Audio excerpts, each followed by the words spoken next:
Hi everyone. இந்த வீடியோவில் MK Indira எழுதின பனியம்மா அப்படிங்கிற நாவலுடைய சம்மரி பார்க்க போகிறோம். அதுக்கு முன்னாடி நம்ம சேனலை சப்ஸ்கிரைப் பண்ணியிருக்கேன். மறக்காமல் பக்கத்தில் இருக்கிற பெல் ஐகானை கிளிக் பண்ணுங்கள். அப்போ தான் நான் போடுற நிறைய வீடியோஸுடைய நோட்டிஃபிகேஷன் உங்களுக்கு வரும்.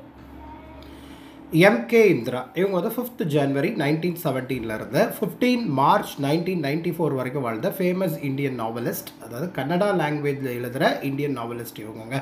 ஏன்னா இவங்க வந்து அவங்க ரைட்டிங் எழுத ஆரம்பித்ததே அவங்க வந்து 45 இயர்ஸாக இருக்கும்போது தான், அப்போலேருந்து அவங்க எழுதியிருக்காங்க. ஏன்னா இவங்களுடைய நிறைய நாவல்ஸ் வந்து மூவிஸாகவும் அடாப்ட் பண்ணியிருக்காங்க. குறிப்பாக இந்த பனியம்மா அப்படிங்கிற இந்த நாவல் கூட மூவியாகவும் அடாப்ட் பண்ணியிருக்காங்க. ஸோ இவங்களோட ஃபர்ஸ்ட் நாவல் பார்த்துருக்கீங்க அப்படின்னா துங்கபத்ரா அப்படின்னு சொல்லிட்டு 1963 பப்ளிஷ் ஆகிருக்கு. அதை ஃபாலோ பண்ணி சதானந்தா அப்படின்னு சொல்லிட்டு ஒரு நாவல், அப்புறம் ஜெஜி பூஜே அப்படின்னு சொல்லிட்டு ஒரு நாவல், இந்த மாதிரி நிறைய நாவல்ஸ் எழுதியிருந்தாலும் அவங்களோட வெல் நோன் நாவல் அப்படின்னா இந்த பனியம்மா அப்படிங்கிறது தான். இதை வந்து 1976 இது பப்ளிஷ் பண்ணியிருக்காங்க. இந்த நாவலுடைய பேஸ் என்ன அப்படின்னு பார்த்தீங்கன்னா, ஒரு சைல்டு விடோ அவங்களுடைய லைஃபை, அதுக்கப்புறம் அவங்க லைஃப்பில் அவங்க எப்படி வளர்ந்தாங்க, என்ன ஆனாங்க, அவங்களுக்கு என்னென்ன கொடுமைகள்லாம் அவங்களுக்கு இந்த சொசைட்டி வந்து செஞ்சுருக்கு அப்படிங்கிறத பற்றி தான் பார்க்க போகிறோம். ஒரு விடோவுடைய நரேஷன் சரிதானா. இது எப்படி இந்த ஸ்டோரி இவங்க எழுதியிருப்பாங்க அப்படின்னா, ஒரு விடோ வந்து அவங்க லைஃப்பில் நடந்த ஒரு இன்சிடெண்ட்டை நம்ம நாவலிஸ்ட் இருக்காங்க இல்லையா எம்கே இந்திரா, அவங்களுடைய அம்மா கிட்ட ஷேர் பண்ண ஒரு இன்சிடெண்ட்டை பேஸாக வச்சு தான் இந்த நாவல் அவங்க வந்து எழுதியிருப்பாங்க. ஸோ இது வந்து அந்த ஃபெமினிசம் ரிலேட்டடான ஒரு டிஸ்கஷனுக்கு ரொம்ப முக்கியமான ஒரு நாவலாக கன்சிடர் பண்ணப்பட்டிருக்குங்க. இது மாதிரி நிறைய நாவல்ஸ் எழுதியிருந்தாலும் இந்த நாவல் வந்து மூவியாக அடாப்ட் பண்ணப்பட்டிருக்கு. அது மாதிரி நிறைய லாங்குவேஜஸில் இது வந்து பப்ளிஷ் ஆகவும் ஆயிருக்கு. கன்னடா நாவலில் ஒரு முக்கியமான லேண்ட்மார்க் அப்படின்னா இந்த பனியம்மா அப்படிங்கிற இந்த நாவல் தான். அந்த சைல்டு விடோ அவங்களுடைய ட்ரூ ஸ்டோரியை பேஸ் பண்ண தான் அந்த நாவல்னு சொல்லிட்டேன். ஸோ கேரக்டர் நேமே பனியம்மா தான். ஸோ அவங்க ஃபேஸ் பண்ணுற அந்த ரியாலிட்டிஸ், அந்த ஹார்ஷ் ரியாலிட்டிஸ், விடோவால் ஃபேஸ் பண்ணுற விஷயங்களெல்லாம் இதில் கொடுத்துருப்பாங்க. ஏன்னா இவங்க வந்து ஒரு ஆர்த்தடாக்ஸ் பிராமின் கம்யூனிட்டியை சேர்ந்தவங்க. மோரோவர் 20th செஞ்சுரியுடைய பிகினிங்கில் இந்தியாவில் நம்ம விடோலாம் என்னென்ன ப்ராப்ளம்ஸ்லாம் ஃபேஸ் பண்ணியிருக்காங்கிறத பற்றி சொல்லியிருப்பாங்க. ஸோ கன்னடா லிட்ரேச்சரில் ஃபெமினிஸ்ட் ஒர்க்கில் இது முக்கியமான ஒர்க்கு. நிறைய லாங்குவேஜஸில் இது டிரான்ஸ்லேட் பண்ணப்பட்டாலும் இங்கிலீஷ்லேயும் இது டிரான்ஸ்லேட் பண்ணப்பட்டிருக்குங்க. ஏன்னா எம்கே இந்திரா வந்து ஒரு ப்ராமினன்ட் கன்னடா ரைட்டர் தான். ஸோ இந்த பர்டிகுலர் நாவல் வந்து 1977 சாகித்ய அகாடமி அவார்ட் வாங்கியிருக்கு. அதுக்கப்புறம் நான் என்ன சொன்ன மாதிரி மூவியாகவும் இதை அடாப்ட் பண்ணியிருக்காங்க 1983 பிரேமா கார்நாத் அப்படிங்கிறவரால் மூவியாகவும் இது அடாப்ட் பண்ணப்பட்டிருக்கு. ஒரு பவர்ஃபுல் ஃபெமினிஸ்ட் டெக்ஸ்ட் இந்தியன் லிட்ரேச்சரில் அப்படின்னு நம்ம லிஸ்ட் எடுத்தோம் அப்படின்னா இந்த பனியம்மா அப்படிங்கிற இந்த நாவலும் அதில் ஆட் பண்ணப்படலாங்க. ஸோ இந்த நாவலுடைய தீம்ஸ்லாம் பார்த்தீங்க அப்படின்னா ஜெண்டர், அப்புறம் ட்ரெடிஷன், விமென்ஹுட்டு, சோஷியல் இன்ஜஸ்டிஸ், அதுக்கப்புறம் விமனுடைய ஒரு எம்பத்தட்டிக் போர்ட்ரேயல் பற்றி சொல்லியிருப்பாங்க. அப்புறம் வந்து அவங்களுடைய சைலண்ட் ரெசிஸ்டன்ஸ் இந்த பேட்ரியாக்கல் சொசைட்டியில், அதாவது இந்த மேல் டாமினேட்டட் சொசைட்டியில் விமன் வந்து எவ்வளோ சைலண்ட்டாக இருக்க வைக்கப்படுறாங்க, அதுலேயும் அவங்க எவ்வளோ தூரம் ரெசிஸ்டண்ட்டாக இந்த லைஃப்பை லீட் பண்ணுறாங்க, அவங்க வந்து எவ்வளோ ப்ராப்ளம் அவங்க மேலே ப்ரெஷர் கொடுக்கப்பட்டாலும் அதை எப்படி ஓவர் கம் பண்ணுறாங்கங்கிறத பற்றிலாம் சொல்லியிருப்பாங்க. எவ்வளோ ப்ராப்ளம்ஸ் அவங்க ஃபேஸ் பண்ணியிருக்காங்க அப்படிங்கிறதையும் சொல்லியிருப்பாங்க. இந்த பனியம்மா அப்படிங்கிற இந்த நாவலில் அந்த லேடி இருக்காங்க இல்லையா, அவங்க வந்து சைல்டுஹுட் பீரியட்லேயே அவங்க வந்து, ஏன்னா அப்போல்லாம் சைல்டு மேரேஜ் அப்படிங்கிறது ரொம்ப சகஜமான விஷயம், எல்லா இடத்துலையும் நடக்கிற ஒரு விஷயந்தான். நான் சொல்கிறது ஏர்லி 20th சென்ச்சுரி டைமில். ஸோ அப்போ வந்து அவங்களுடைய ஹஸ்பண்ட் இறந்துட்டாங்க அப்படிங்கிறதுனால இவங்க வந்து விடோவாக பார்க்கப்படுறாங்க. அப்போயும் அவங்க சைல்ட்ஹுட் டேஸில் தான் இருக்காங்க, சைல்ட்ஹுட் பீரியடில் தான். மோரோவர் எந்த மாதிரியான லைஃப்பை அவங்க ஃபோர்ஸ்ஃபுல்லாக அதாவது அந்த மாதிரி கட்டாயப்படுத்தி வாழ வைக்கிறாங்கன்னு சொல்லுவாங்க இல்லையா, அந்த மாதிரி ஒரு ஆர்த்தடாக்ஸ் ஹிந்து கஸ்டம்ஸ் இது தான், இந்த கஸ்டமரி ப்ராக்டிஸை மீறக்கூடாது அப்படின்லாம் சொல்லிட்டு அவங்களுக்கு ரொம்ப ப்ரெஷர் கொடுத்துருப்பாங்க. மெயினாக இந்த நாவலுடைய கான்செப்ட் என்ன அப்படின்னா, அந்த சைல்ட்ஹுட் டேஸில் இன்னசென்ஸ் அவங்களுக்கு இருந்தது, அப்புறம் அவங்களுடைய ஜேர்னி, அவங்க வந்து அப்புறம் எப்படி ஒரு மெச்சூர்டு ஒரு லேடியாக அந்த ஊரே பார்த்து மதிக்கத்தக்கிற மாதிரி அவங்க லைஃப்பெல்லாம் லீட் பண்ணியிருக்காங்க அப்படிங்கிற பற்றியும் சொல்லியிருப்பாங்க. சரி வாங்க இப்போ இந்த நாவலுடைய மெயின் கேரக்டர்ஸ் பார்த்துடலாம். பனியம்மா மெயின் ப்ரொட்டகனிஸ்ட், அவங்க தான் சென்ட்ரல் ஃபிகர் ஆஃப் த நாவல். அவங்கள சுற்றி தான் அந்த நாவல் ஃபுல்லாகவே மூவ் ஆகிற மாதிரி காட்டியிருப்பாங்க. ரொம்ப ஸ்ட்ராங்கான லேடியை காட்டியிருப்பாங்க, ரொம்ப எம்பத்தட்டிக் நேச்சர், நிறைய வாழ்க்கையில் வந்து நிறைய சஃபரிங்ஸ் அவங்க ஃபேஸ் பண்ணியிருக்காங்க, அவங்க ஃபேமிலிலேயும் சரி அந்த சொசைட்டிலையும் சரி. அதுக்கப்புறம் இவங்க வந்து இது வந்து ஒரு ரெப்ரசன்டேஷன் மாதிரி தான். அதாவது ப்ரீ இண்டிபெண்டன்ஸ் இந்தியாவில் இவங்க மட்டும் கிடையாது, இந்த மாதிரி thousands ஆஃப் widowed women அவங்களோட லைஃப் இப்படி தான் இருக்குது. ஏன்னா அவங்களுக்கு கொடுக்கப்பட வேண்டிய அந்த பேசிக் ரைட்ஸாக இருக்கட்டும், மரியாதையாக இருக்கட்டும், அதெல்லாம் வந்து கொடுக்கப்படாமல் சமுதாயத்தால் ஓரங்கட்டப்பட்டிருக்காங்கங்கிறத ஒரு ரெப்ரசன்டேஷன் அந்த நாவல் மூலியமாக, இந்த கேரக்டர் மூலியமாக சொல்கிறாங்க நம்ம இந்திரா. அப்புறம் பனியம்மாவுடைய ஹஸ்பண்ட் பனி, அவர் வந்து யங் ஏஜ்லேயே இறந்து போயிடுறாரு. இவங்க வந்து ஒரு குழந்தை ஒரு விடோவாக ஆக்கிடுறாங்க. இவங்க வந்து நாவலில் இவங்க வரலைன்னா கூட இவருடைய டெத்து தான் இந்த நாவலுடைய பிகினிங்காகவே நம்மளால் பார்க்க முடியுது. ஏன்னா இவங்க இறந்ததுக்கப்புறம் தான் பனியம்மாவுடைய ஸ்ட்ரகிள் பிகின் ஆகுது அப்படிங்கிறத சொல்கிறாங்க. அப்புறம் பனியம்மாவுடைய அப்பா ரொம்ப ட்ரெடிஷ்னல், ரொம்ப கன்சர்வேட்டிவ் பர்சன். அந்த கேஸ்ட் சிஸ்டம், ரிலீஜியஸ் சிஸ்டம்லாம் ரொம்ப ஸ்ட்ரிக்டாக ஃபாலோ பண்ணுற ஒரு கேரக்டர். அந்த பேட்ரியாக்கல் சொசைட்டியை ரெஃப்ளெக்ட் பண்ணுற மாதிரி பனியம்மாவுடைய அப்பா கேரக்டர் அமைஞ்சிருக்கும். அதுக்கப்புறம் ஒரு அடாப்டட் சன் ராம் அண்ணா அப்படின்னு சொல்லிட்டு ஒரு கேரக்டர். இவங்க வந்து ஒரு நம்ம பனியம்மாவுக்கு கொஞ்சம் எமோஷ்னல் சப்போர்ட்டாக இருக்கிற ஒரு கேரக்டர் மாதிரி.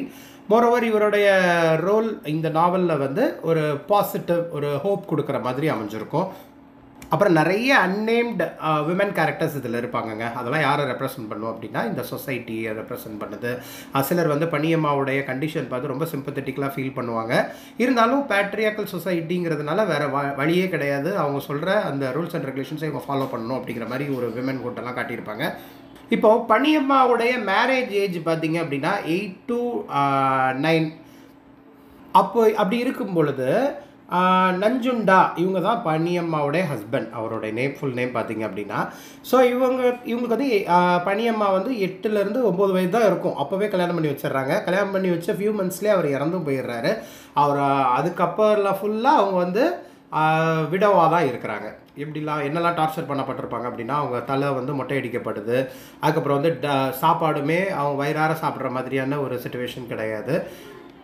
அதுக்கப்புறம் எப்படி ஒரு டிக்னிஃபைடு உமனாக அவங்க மாறுறாங்க. ஏன்னா ஃபஸ்ட்டு வந்து சொசைட்டியால் ஒதுக்கி வைக்கப்படுற ஒரு லேடி எப்படி ஒரு டிக்னிஃபைட் லைஃப்பை லீட் பண்ணுறாங்க அப்படிங்கிறத பார்க்க போகிறோம். அப்புறம் நம்ம நஞ்சுண்டா சொன்னேன் இல்லையா, பனியம்மாவுடைய ஹஸ்பண்ட், அவர் வந்து இந்த கல்யாணம் ஆகும்போது அவருக்கு ஏஜ் வந்து 15 அப்படின்னு காட்டியிருப்பாங்க. ஒரு ஸ்னேக் பைட் அவர் கடித்ததுனால அவர் இறந்து போயிருப்பார். இதில் இன்னொரு குட்டி ரோல் உண்டுங்க. ஒரு யங் விடோ, அவங்கள வந்து பனியம்மா வந்து சப்போர்ட் பண்ணுற மாதிரி காட்டியிருப்பாங்க. ஒரு யங்கர் விடோ, அவங்களோட ஏஜ் வந்து 16 இருக்கும். அவங்க வந்து அந்த ஆர்த்தடாக்ஸ் நார்ம்ஸை வந்து ரிஜெக்ட் பண்ணுற ஒரு லேடியை இவங்க சப்போர்ட் பண்ணுற மாதிரி காட்டியிருப்பாங்க. ஸோ அவங்களுக்கு இவங்க ஒரு மென்டர் மாதிரியும், அப்புறம் அவங்க 2 பேருக்குள்ள ஃப்ரெண்ட்ஷிப் வந்து அந்த ஜெனரேஷனே மாற்ற நினைக்கிற மாதிரி நடக்கிற மாதிரியான சிச்சுவேஷன்லாம் நடக்குது. ஸோ இந்த நாவல் வந்து கர்நாடகாவில் ஒரு பிராமின் கம்யூனிட்டி, அதாவது ரொம்ப கன்சர்வேட்டிவாக இருக்கிற ஒரு பிராமின் கம்யூனிட்டிஸ். கன்சர்வேட்டிவ் அப்படின்னா அந்த ரூல்ஸ் அண்ட் ரெகுலேஷன்ஸை ஃபாலோ பண்ணுறது, ரொம்ப ஸ்ட்ரிக்டாக ஃபாலோ பண்ணுற ஒரு பிராமின் கம்யூனிட்டி. ப்ரீ இண்டிபெண்டன்ஸ் எரா அந்த டைமில் தான் நடக்குது. இப்போது விமனுடைய லைஃப் ஸ்டைல் எப்படி இருந்தது அப்படிங்கிறத பற்றியும், மெயினாக ஒரு ரியல் லைஃப் விடோவுடைய லைஃப் அவங்களுடைய ஸ்டோரியை பேஸாக வச்சு தான் நாவல் எழுதியிருக்காங்கன்னு சொன்னேன் இல்லையா. அப்போ விடோவுடைய கண்டிஷன்லாம் அந்த பீரியடில் எப்படி இருந்ததுங்கிறத பற்றி காட்டியிருப்பாங்க. விடோ ஆன பனியம்மா வந்து அவங்க தலையை மொட்டை அடிக்கப்படணும். மொட்டை அடித்து டார்ச்சர் பண்ணியாச்சு. அப்புறம் ஒயிட் சாரி தான் வேர் பண்ணணும். ஸ்பைஸியாக ஃபுட்டெல்லாம் சாப்பிடக்கூடாது. வேர்ல்டில் இருக்கிற ப்ளஷர்ஸில் அவங்க கலந்துக்கவே கூடாது. எந்த ஒரு ஹாப்பினஸ் இந்த சொசைட்டியில் நடந்தாலும் அதில் இருக்கக்கூடாது. தனிமைப்படுத்தப்படணும் அப்படிங்கிற மாதிரியான சிச்சுவேஷன் தான். அப்புறம் ரீமேரேஜும் பண்ணிக்கக்கூடாது. இப்போ இவங்க வந்து ஒரு சிம்பிள் ஆஃப் மிஸ்ஃபார்ச்சூன் மாதிரி லைஃப்பை லீட் பண்ணுறாங்க. அவங்களுக்கும் ஒரு லைஃப் இருந்திருந்தால், அந்த ஹஸ்பண்ட் வீடோடு இருந்தால் அவங்க லைஃப்பும் ப்ராஸ்பராக இருந்திருக்கும் இல்லையா. பட் இப்போ அவங்க இறந்துட்டாங்க. மொரோவர் சின்ன வயசு தான், யங் ஏஜ், ஒரு சைல்ட்ஹுட் பீரியட் தான். பட் அதை அவங்க ஹஸ்பண்ட் இறந்துட்டாங்கிறதுனால அவங்கள விடோவாக ஆக்குனது மட்டும் இல்லாமல் ஒரு சிம்பிள் ஆஃப் மிஸ்ஃபார்ச்சூன். எந்த சோஷியல் கேதரிங்லேயும் அவங்க ஜாயின் ஆகக்கூடாது. அதை கண்டிப்பாக அவங்க அவாய்ட் பண்ணி தான் ஆகணும். மோரோவர் அவங்க வந்து இன்ஆஸ்பீஷியஸ் அப்படின்னு சொல்லி அவங்கள முத்திரை குத்திடுவாங்க. இவங்க வந்தாலே நல்லது நடக்காது அப்படிங்கிற மாதிரி ரொம்ப எமோஷ்னலாக லோன்லியாக இருக்கிற மாதிரி இந்த சொசைட்டி கிரியேட் ஆகிடுது அப்படிங்கிறத இந்த நாவலில் சொல்லியிருப்பாங்க. இவ்வளோ ஹார்ஷான சிச்சுவேஷனில் பனியம்மா லைஃப்பை லீட் பண்ணாலும் ரொம்ப காமாக, ரொம்ப டிக்னிஃபைடாக தான் அவங்க லைஃப்பை லீட் பண்ணுறாங்க. ஏன்னா லைஃபுடைய அந்த ப்ளஸ் அண்ட் மைனஸை ரொம்ப டீப்பாக அண்டர்ஸ்டாண்ட் பண்ணவங்க பனியம்மா. மோரோவர் ரிலேஷன்ஷிப்ஸ்க்கெலாம் ரொம்ப முக்கியத்துவம் கொடுப்பாங்க.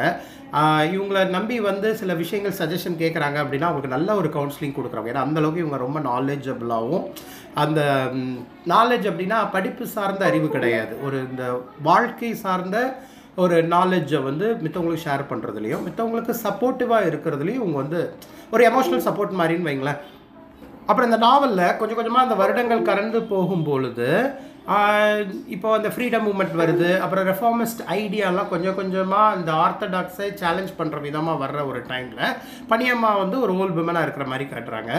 அப்போது அவங்க பார்த்தீங்கன்னா அவங்க பார்க்கும் பொழுது யங்கர் ஜெனரேஷன்ஸ் வந்து அவங்கள கம்பேர் பண்ணும்போது, அதாவது அவங்க யங் பீரியடில் அந்த சைல்ட்ஹுட் டேஸில் இருக்கும்போது ஃபேஸ் பண்ண கஷ்டங்களை இப்போ இருக்கிற யங்கர் ஜெனரேஷன் கொஞ்சம் பெனிஃபிட்டாக இருக்கிறாங்க.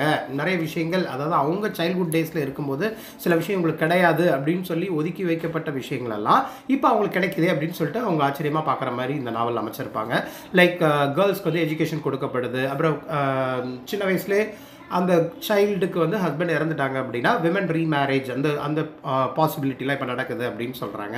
அப்புறம் காஸ்ட் பேரியர்ஸ்லாம் இப்போ கொஞ்சம் கொஞ்சமாக அப்படி தளர்ந்து வருது. முன்னெல்லாம் ரொம்ப ஸ்ட்ரிக்டாக ஃபாலோ பண்ணாங்க, இப்போ கொஞ்சம் கொஞ்சமாக மாறி வருது அப்படிங்கிறதையும் நல்ல ஒரு ப்ரொக்ரெஷனை நோக்கி மூவ் ஆகுது. இது வந்து ஒரு பீஸ்ஃபுல் சினாரியோவை கண்டிப்பாக மக்களுக்கு கொடுக்கும் அப்படிங்கிறத பற்றியும் இந்த பனியம்மா வந்து ஒரு மெச்சூர்ட் ஏஜில் அந்த டிரான்ஸ்ஃபர்மேஷன், அந்த சொசைட்டியில் நடக்கிற டிரான்ஸ்ஃபர்மேஷனை பார்க்குற மாதிரி இந்த நாவல் அமைச்சிருப்பாங்க இந்திரா. ஸோ இந்த நாவலுடைய நரேட்டிவ் ஸ்டைல் பார்த்திங்கன்னா ரொம்ப சிம்பிளாக இருக்குங்க. ஏன்னா எவ்ரிடே லைஃப்பில் நம்ம பார்க்குற விஷயங்கள் தான். ஸோ போர்ட்ரையல்லாம் பார்த்திங்க, அந்த கேரக்டர் போர்ட்ரையல்லாம் பார்த்திங்கன்னா ரொம்ப ரியலிஸ்டிக்காக இருக்கும். லோக்கல் டயலக்ட்ஸ் தான் யூஸ் பண்ணியிருப்பாங்க. அதுக்கப்புறம் நம்ம இந்தியன் சினாரியோ அப்படிங்கிறதுனால அந்த கஸ்டமரி ப்ராக்டிஸ்லாம் அதை நரேட் பண்ணுற விதமே நமக்கே புரிஞ்சிடும். ரொம்ப எமோஷ்னலான ஒரு நாவல்.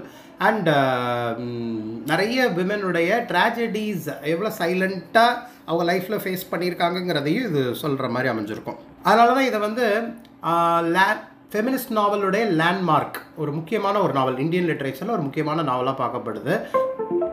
பனியம்மா வந்து அவங்களோட சைல்ட்ஹுட் டேஸ்லே தன்னுடைய ஹஸ்பண்டை இழந்தது மட்டும் இல்லாமல் அதை வந்து மிகப்பெரிய லாஸாக அவங்க பார்க்குறாங்க. ஏன்னா வந்து சைல்டு விடோ ஆயிடுறாங்க. அப்புறம் நிறைய டார்ச்சர்ஸ் ஃபேஸ் பண்ணுறாங்க. லைக் சொசைட்டியால் அவங்க ஃபேமிலியுமே அவங்கள வந்து இந்த மாதிரி தான் லைஃப்பை லீட் பண்ணணும், மொட்டை அடிக்கப்படணும், ஒயிட் ட்ரெஸ் கொடுக்கணும், எந்த ஒரு ஆர்னமெண்ட்ஸும் வேர் பண்ணக்கூடாது, ரிச்சுவல்ஸில் கலந்துக்கக்கூடாது அப்படின்னு சொல்லிட்டு அவங்கள சாப்பிட்ற விஷயத்துலேருந்து ப்ரேயர்ஸ் சொல்கிறதா இருக்கட்டும், வீட்டு வேலைகள் பார்க்குறது எல்லாத்துலேயுமே வந்து ஒரு டிஸ்கிரிமினேஷன் அவங்க ஃபேஸ் பண்ணாங்கங்கிறத சொல்லியிருப்பாங்க. அண்ட் ஃபிசிக்கலி அண்ட் சோஷியலி இவங்க ஐசோலேட் பண்ணப்படுறாங்க. அது குறிப்பாக இவங்க வந்து நிறைய சொன்ன வார்த்தை தான் இன்ஆஸ்பீஷியஸ். இவங்க வந்து மங்களகரமான விஷயத்துக்கு இவங்களை ஆட் பண்ண முடியாது, ஆட் பண்ணக்கூடாது அப்படிங்கிற மாதிரி இவங்களை ஒதுக்கி வச்சிடுறாங்க. ரொம்ப வருடங்கள் கலந்து போகுது. சொசைட்டி இந்த முடி வளர வளர ஷேவ் பண்ணிகிட்டே தாங்க இவங்களுக்கு இருப்பாங்க. ஆனால் இவங்களுக்கு வந்து ஒரு பாயிண்டில் என்ன ஆயிடுதுன்னா அந்த ஹேர் ஃபால் நேச்சுரலாகவே வருது இல்லையா, அவங்களுக்கு நடக்கும். அப்போ அவங்க அதை ஒரு பாசிட்டிவாக அவங்க திங்க் பண்ணுவாங்க. எப்படின்னா இப்போ நீங்கள் எனக்கு வந்து ஷேவ் பண்ணணும்னு அவசியம் இல்லை, அந்த மொட்டை அடிச்சு விடணும்னு அவசியம் இல்லை, ஆல்ரெடி என் மண்டையில் இருக்கிற முடியெல்லாம் உதிர்ந்து தான் போகுது அப்படிங்கிற மாதிரி ஒரு மெச்சூர்டு ஒரு தாட் ப்ராசஸ் அவங்களுக்கு வந்துடுது. இது வந்து அந்த இன்னர் ரெசிலியன்ஸை காட்டுறது, அந்த பனியம்மாவுடைய ரெசிலியன்ஸ் பவரை காட்டுது. கொஞ்சம் கொஞ்சமாக அங்கே இருக்கிற பீப்புளுடைய, அதாவது விமனுடைய சஃபரிங்ஸை இவங்க கேட்டு அதுக்கு சில சொல்யூஷன் கொடுக்கறதுனால அவங்கள சுற்றி இருக்கிற அந்த ஹவுஸ் ஹோல்ட் விமன் அவங்களுக்கு வந்து இவங்க மேலே ஒரு மதிப்பு மரியாதையும் அப்படி அந்த இயர்ஸ் மாற மாற கொஞ்சம் அவங்க மேலே உள்ள மரியாதை வந்து இம்ப்ரூவ் ஆகிட்டே இருக்குது. இதில் இன்னொரு ட்விஸ்ட் என்ன நடந்திருக்கும் அப்படின்னா, இவங்க வந்து பிராமின் கம்யூனிட்டி சேர்ந்தவங்க இல்லையா. இந்த நாவலில் ஒரு கட்டத்தில் வந்து ஒரு அன்டச்சபிள் விமன் வந்து ப்ரெக்னெண்ட்டாக இருக்கிற டைமில் நம்ம பனியம்மா போய் அந்த சைல்ட் பர்த்க்கு ஹெல்ப் பண்ணியிருப்பாங்க. அந்த மாதிரிலாம் யாரும் ஹெல்ப் பண்ணக்கூடாது, அதுவும் அப்பர் காஸ்ட்டில் இருக்கிறவங்க வந்து லோவர் கிளாஸை சேர்ந்தவங்களுக்கு தொடக்கூடக்கூடாது, அந்த மாதிரிலாம் நிறைய டேபு உண்டு. இந்த கம்ப்ளீட்டாக அந்த டேபு வந்து பிரேக் பண்ணது பனியம்மா. ஏன்னா அவங்களுக்கு வந்து போய் இவங்க ஹெல்ப் பண்ணியிருப்பாங்க. அந்த சைல்ட் பர்த் டைமில் ஒரு அன்டச்சபிள் விமனுக்கு இவங்க ஹெல்ப் பண்ணியிருப்பாங்க. அதே மாதிரி இன்னொரு கேரக்டர் பிரேமா பாய் அப்படின்னு சொல்லிட்டு ஒரு கிறிஸ்டியன் மிட்வைஃப், அவங்க கூடயும் சேர்ந்து ஒரு சைல்ட் பர்த் வேறு யாருக்காக ஹெல்ப் பண்ணணுமா, அவங்களுக்கு வந்து முடிஞ்ச அளவுக்கு அந்த சைல்ட் பர்த் ப்ராக்டிஸில் ஒரு இம்ப்ரூவ்மெண்ட்டை வந்து பனியம்மா கொண்டு வந்திருப்பாங்க. ஸோ இவங்க வந்து ரொம்ப பாப்புலர், அந்த விமன்ஹுட்டு அந்த டெலிவரி டைமில் இல்லைலாம் ரொம்ப சப்போர்ட்டிவாக இருந்தவங்க தான். இவங்க பண்ண உதவிக்கு ஒரு நார்மல் பேமெண்ட் தான் இவங்க வாங்குவாங்க. ரொம்ப அவ்வளோ கொடுங்க இவ்வளோ கொடுங்க அப்படின்னு கேட்குற ஆள் கிடையாது. ஸோ இது எதை காட்டுது அப்படின்னா அவங்களோட டிக்னிட்டியை காட்டுது. அவங்க வந்து ரொம்ப டிக்னிஃபைடான ஒரு விமனாக ட்ரான்ஸ்ஃபார்ம் ஆகிட்டாங்க அப்படிங்கிறது தெரியுது. ஸோ இந்த நாவலோட எண்டு பார்த்தீங்க அப்படின்னா பனியம்மா வந்து ஒரு ஹைலி ரெஸ்பெக்டட் ஒரு விமன் மாதிரி, மெயினாக அந்த சொசைட்டிக்கே பார்த்தீங்க அப்படின்னா ஒரு செயின்ட்லி ஃபிகர் மாதிரி அவங்க ஆயிடுறாங்க. சரிங்களா, எப்பா இவ்வளோ பெரிய ஆள், இவங்க வந்து கடவுள் மாதிரி அப்படின்னு போற்றப்படக்கூடிய அளவுக்கு அந்த சொசைட்டியில் அவங்க ஒரு மாறிடுறாங்க. இவங்க வந்து இறக்கும் பொழுது இவங்களோட ஏஜ் பார்த்தீங்கன்னா 112 ஆர் 113, அதாவது 112 113 வயசு வரைக்கும் வாழ்ந்துருக்காங்க. அவங்க இறக்கும் பொழுது அந்த ஹோல் வில்லேஜே வந்து ரொம்ப சேடாக ஒரு ஃபைனல் ட்ரிபியூட் கொடுத்த விதமாக காட்டியிருப்பாங்க. இப்போ இது எதெல்லாம் காட்டுது, அந்த ஹோல் வில்லேஜே இந்த லேடி பனியம்மா இறந்ததை துக்க அனுசரணை பண்ணுறாங்க இல்லையா.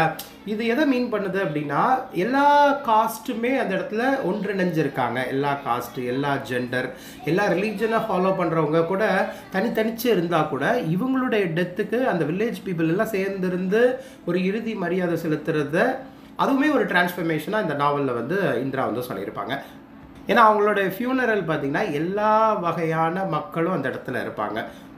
ஸோ அந்த எல்லா மக்களையும் ஒன்றிணைச்ச பவர் வந்து நம்ம பனியம்மாவுடைய டெத்தில் இருந்திருக்கு அப்படிங்கிறதையும் இந்த நாவலில் வந்து நம்ம நாவலிஸ்ட் காட்டியிருப்பாங்க. இதுதான் இந்த நாவலுடைய கான்செப்ட்டுங்க. மெயினாக இதோட தீம்ஸ்லாம் பார்த்தீங்கன்னா சைல்ட் மேரேஜ், அப்புறம் அந்த விடோ ஆப்ரேஷன், பேட்ரியாக்கல் சொசைட்டி, அப்புறம் அந்த ஆர்த்தடாக்ஸ் ப்ராக்டிசஸ், அப்புறம் அந்த குவைட் ரெசிஸ்டன்ஸ் அப்படிங்கிற கான்செப்ட், அப்புறம் அந்த சொசைட்டி எப்படி சேஞ்ச் ஆகிருக்கு, கொஞ்சம் கொஞ்சமாக ட்ரான்ஸ்ஃபார்ம் ஆகுதுங்கிறத பற்றியும் சொல்லியிருப்பாங்க. ஸோ இதான் இந்த நாவலுடைய சம்மரி. ஸோ இந்த மாதிரி இங்கிலீஷ் லிட்ரேச்சர் ரிலேட்டட் வீடியோஸ் நிறைய பார்க்குறதுக்கு நம்ம சேனலை சப்ஸ்கிரைப் பண்ணிருங்க. மறக்காம பக்கத்தில் இருக்கிற பெல் ஐக்கானை கிளிக் பண்ணுங்கள். அப்போ தான் நான் போடுற நிறைய வீடியோஸோட நோட்டிஃபிகேஷன் உங்களுக்கு வரும். தேங்க்யூ.